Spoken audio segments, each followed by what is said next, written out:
सभी भक्तजनों को मेरा निवन प्रणाम। राम राम, जय श्री कृष्णा।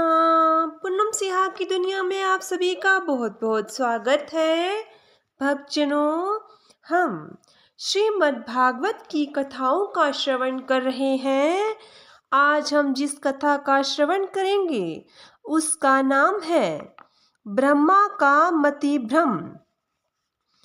बात उन्हीं दिनों की है जिन दिनों कृष्ण वृंदावन में गायें चराया करते थे। एक बार ब्रह्मा जी के मन में श्री कृष्ण की परीक्षा लेने का विचार उत्पन्न हुआ।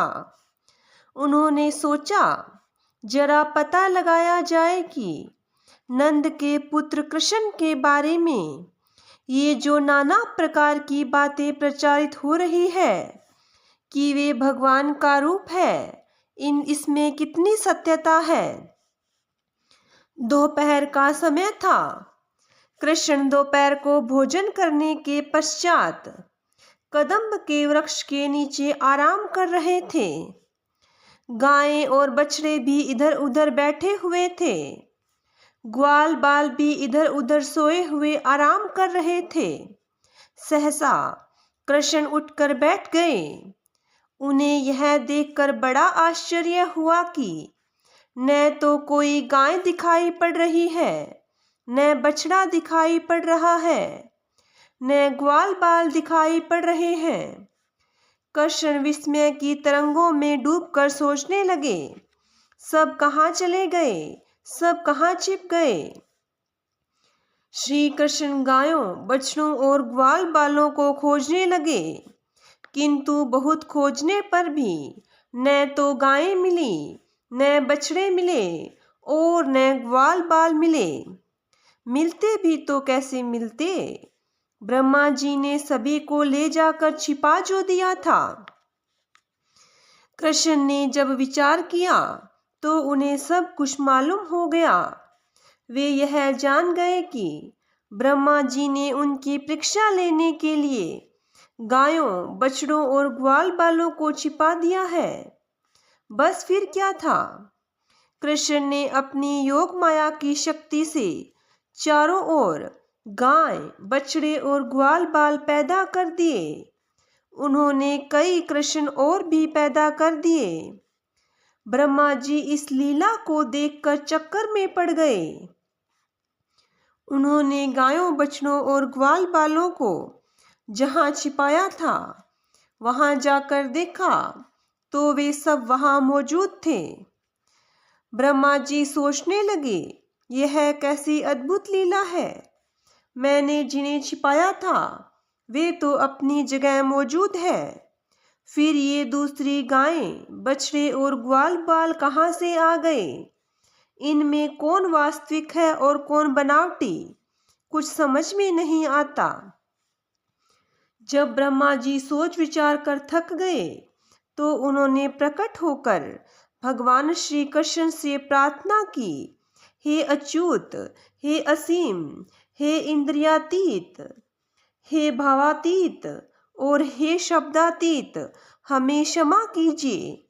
हम आपकी शरण में हैं। आपकी लीला ने हमारे मन में अज्ञानता उत्पन्न कर दी थी। हमारी बुद्धि भ्रम में पड़ गई। हम पर दया करके मेरे भ्रम को दूर कीजिए। ब्रह्मा जी की प्रार्थना सुनकर कृष्ण मुस्कुरा उठे। उन्होंने मुस्कुराते हुए ब्रह्मा जी की ओर देखकर कहा, हे ब्रह्मदेव, आपने मेरी गायें, मेरे बछड़ों और मेरे ग्वाल बालों को क्यों छिपा रखा है? ब्रह्मा जी भगवान श्री कृष्ण के सामने झुक पड़े। उनके झुकते ही लीला की गायें, लीला के बछड़े और लीला के ग्वाल बाल तो अदृश्य हो गए। उनके स्थान पर असली गायें, बछड़े और ग्वाल बाल प्रकट हो गए। जय कृष्ण, जय कन्हैया की घोष से सारा वातावरण गूंज उठा। आज की कथा में हमने श्रवण किया कि ब्रह्मा जी को भी ये भ्रम हो गया कि ये कृष्ण भगवान है या नहीं, क्योंकि भगवान श्री कृष्ण अपने ग्वाल बाल साथियों के साथ बिल्कुल एक साधारण बालक की तरह रहते थे। तो ब्रह्मा जी को ये मतलब हुआ कि ये कैसे भगवान हो सकते हैं, क्योंकि ये तो बिल्कुल साधारण बालक की तरह व्यवहार कर रहे हैं। तो ब्रह्मा जी ने क्या किया, उनकी गायें बछड़े ग्वाल बाल सभी छुपा दिए। लेकिन भगवान की लीला के आगे क्या हो सकता है। भगवान ने नए ग्वाल बाल, नई गायें, नए बछड़े सब कुछ बना दिया।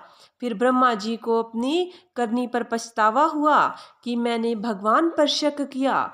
फिर उन्होंने भगवान से प्रार्थना की कि मुझे क्षमा कर दीजिए। इसलिए भगवान की लीला पर हमें संदेह नहीं करना चाहिए। भगवान किसी भी रूप में हमारे पास आ सकते हैं। हमें कभी भी ये घमंड नहीं करना चाहिए कि ये भगवान कैसे हो सकते हैं, क्योंकि भगवान किसी भी रूप में आ सकते हैं। भगवान की अनेक प्रकार की लीलाएं होती है। इसी प्रकार से हम भगवान की लीलाओं का स्मरण करते रहेंगे और भगवान की भक्ति करते रहेंगे। बोलिए विष्णु भगवान की जय हो। बोलिए कृष्ण भगवान की जय हो।